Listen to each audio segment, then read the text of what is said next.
సభను సంబోధించవలసిందిగా కోరుచున్నాను.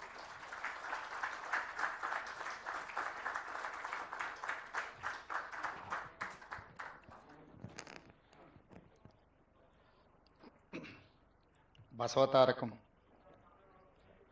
Cancer hospital 24వ వార్షికోత్సవం మా అన్న నందమూరి బాలకృష్ణ చైర్మన్గా ఈ కార్యక్రమాన్ని నిర్వహించి ఈ కార్యక్రమంలో పాల్గొనాలని నన్ను వారు ఆహ్వానించడం జరిగింది. మనస్ఫూర్తిగా వారికి కృతజ్ఞతలు తెలియజేస్తున్నా. ఇది ఒక మంచి అవకాశం నాకు తెలంగాణ రాష్ట్ర ముఖ్యమంత్రిగా. నందమూరి తారక రామారావు గారి ఆలోచనతో చంద్రబాబు నాయుడు గారు సహకారంతో 24 సంవత్సరాలు పూర్తి చేసుకొని లక్షలాది మందికి కోట్లాది మందికి సేవలు అందించి దేశంలోనే ఆదర్శంగా నిలబడే విధంగా తీర్చిదిద్దిన ఈ సంస్థ మీరు నిర్వహించే కార్యక్రమంలో పాల్గొనడం నాకు చాలా సంతోషాన్ని ఇచ్చింది. నాతో పాటు ఈ కార్యక్రమంలో నామ నాగేశ్వరరావు గారు, విశాఖపట్నం పార్లమెంట్ సభ్యులు యువమిత్రుడు భరత్ గారు, నూరి దత్తాత్రేయులు గారు, ప్రసాద్ గారు, ఇతర మిత్రులు, బసవతారకం సిబ్బంది, నందమూరి తారక రామారావు గారి అభిమానులందరికీ కూడా నేను మనస్ఫూర్తిగా అభినందనలు తెలియజేస్తున్నాను.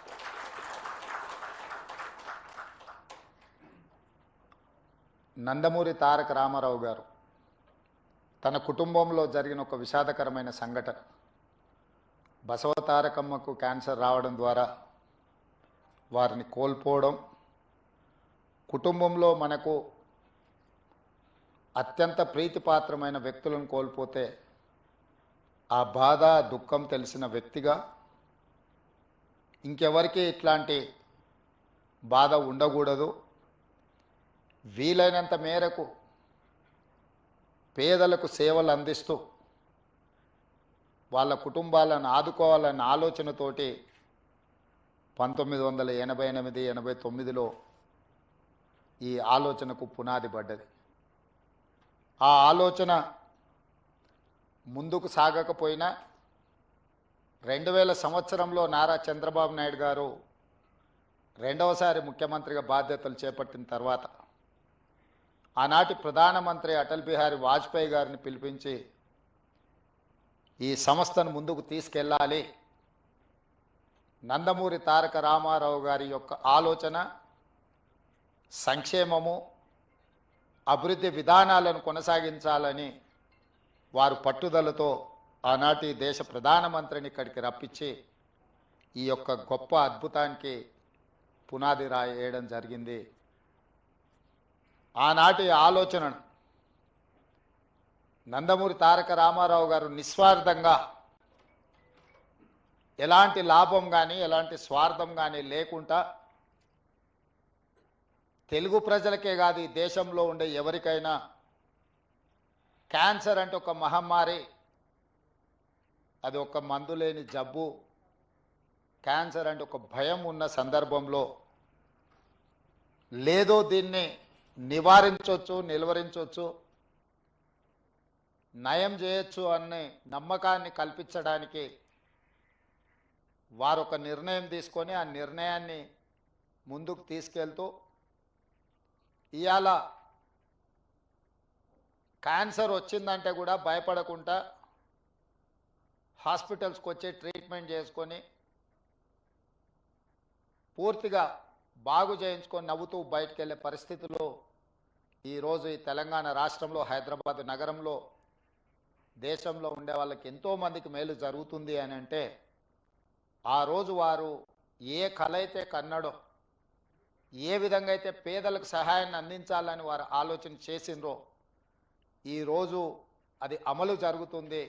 తప్పకుండా స్వర్గంలో నందమూరి తారక రామారావు గారు మనల్ని అందరినీ ఆశీర్వదిస్తాడు. ఇక్కడ ఇందులో ప్రధానంగా ఇందులో భాగస్వామ్యం పంచుకొని ఈ నిర్వహణలో, ఈ నిర్మాణంలో ఆర్థిక సహాయాన్ని అందించడమే కాదు, ఇక్కడ సేవలు అందిస్తున్న సిబ్బందికి కూడా ఎప్పుడూ వారి ఆశీర్వాదం ఉంటుంది అని చెప్పి నేను బలంగా విశ్వసిస్తున్నాను, నమ్ముతున్నాను.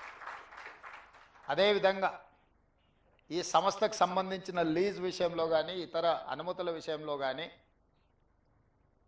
వారు నా దృష్టికి తీసుకొచ్చినంబడే క్యాబినెట్లో పెట్టి తక్షణమే క్లియర్ చేసిన.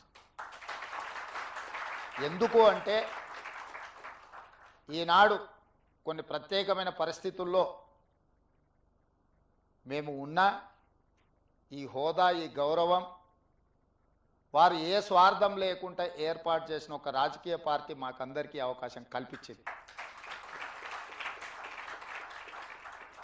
ఆ ఆలోచనను, ఆ విధానాన్ని ఆ సంస్థలో పేదలకు సేవ చేయాలన్న ఆలోచనను అలవర్చుకున్న మేము తప్పకుండా ఇట్లాంటి కార్యక్రమాలకు అండదండగా నిలబడడం జరుగుతుంది భవిష్యత్తులో కూడా. అదేవిధంగా ఈ వేదిక మీద నుంచి ఒక్క మాట చెప్పదలుచుకున్నాం. మనలో ఉన్న ఆట నైపుణ్యం వెలికి రావాలి, ప్రజల గుర్తింపు జరగాలంటే నైపుణ్యం కలిగిన ఆటగాడితో పోటీ పడాలి అని పెద్దలు చెప్తూ ఉంటారు. ఈరోజు పక్క రాష్ట్రంలో నారా చంద్రబాబు నాయుడు గారు ముఖ్యమంత్రిగా బాధ్యత చేపట్టిన తర్వాత అభివృద్ధిలో, సంక్షేమంలో వారితో పోటీ పడి ఈ రాష్ట్రాన్ని ముందుకు నడిపించే అవకాశం నాకు వచ్చింది.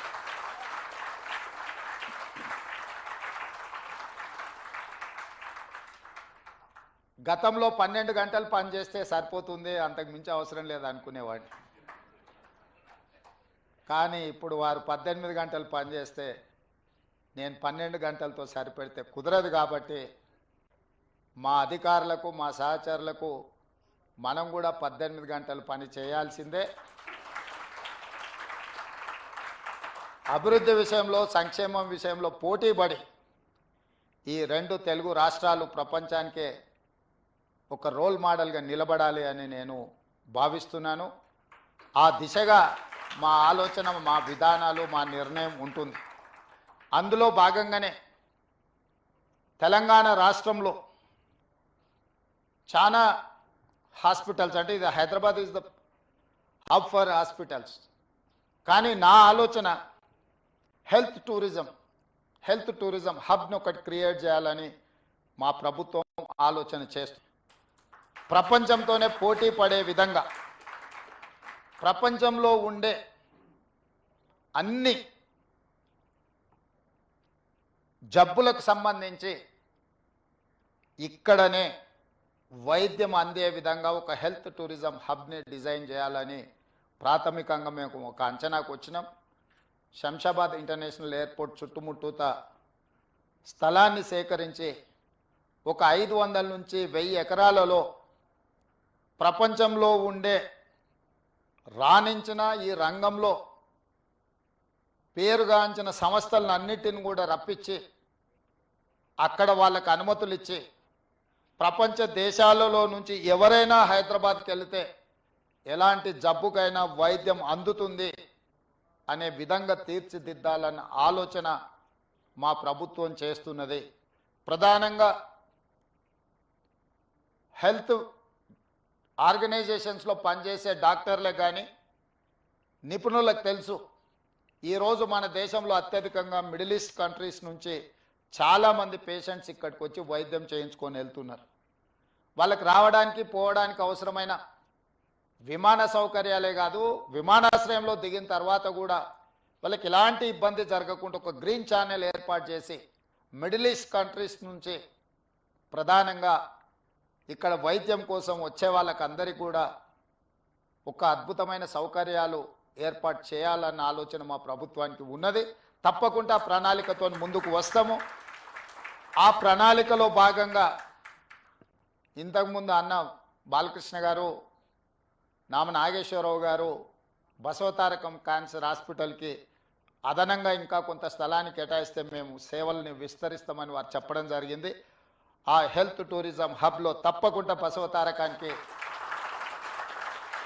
స్థలాన్ని కేటాయించి ప్రపంచంతో పోటీపడే తెలంగాణ రాష్ట్రంలో మీ పాత్ర తప్పక ఉంటుంది, మీ సేవల్ని తప్పకుండా వినియోగించుకోవాలని మా ప్రభుత్వం భావిస్తుంది. మొదటి తరం నందమూరి తారక రామారావు గారు, రెండవ తరం చంద్రబాబు నాయుడు బాలకృష్ణ గారు, మరి మూడవ తరం మా మిత్రుడు భరత్ అండ్ లోకేష్ బాబు ఏం చేస్తారో చూడాలి. ఇది వాళ్ళ బాధ్యత. ఎందుకంటే వారసత్వంగా సంక్షేమము రాజకీయము ఏదైతే అనుకుంటున్నారో సేవ చేయాలన్నది కూడా వాళ్ళదే బాధ్యత. ఎన్టీ రామారావు గారు సినీ రంగంలో వారు అడుగు పెడితే వారితో పోటీ పడిన వాళ్ళు లేరు. రాజకీయాలలో వారు అడుగు పెడితే వారు సాధించనిది లేదు.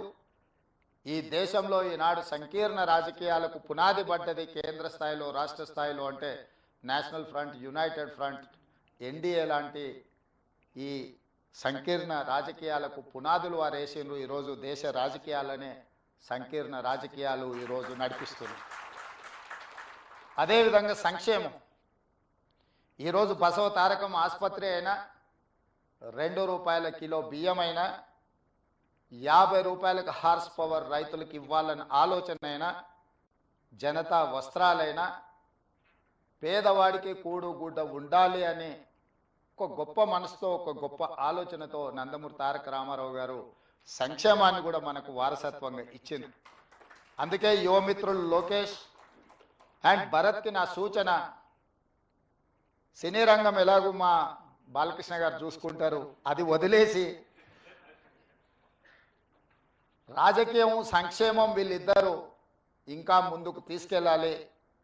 వారికి బ్రాహ్మణి గారు, తేజు వీరు కూడా బాధ్యత తీసుకొని ఈ కార్యక్రమాన్ని ముందుకు తీసుకెళ్లాలని వారికి సూచన చేస్తూ ఇంత మంచి కార్యక్రమాన్ని ఏర్పాటు చేసి మా బాలయ్య బాబు గారు 25వ వార్షికోత్సవానికి రావాలని వారు ఆహ్వానించారు. కానీ చైర్మన్ బాలకృష్ణ గారికి నేను ఇంకొక మాట ఇస్తున్నా, 30వ వార్షికోత్సవానికి కూడా నేనే వస్తాను.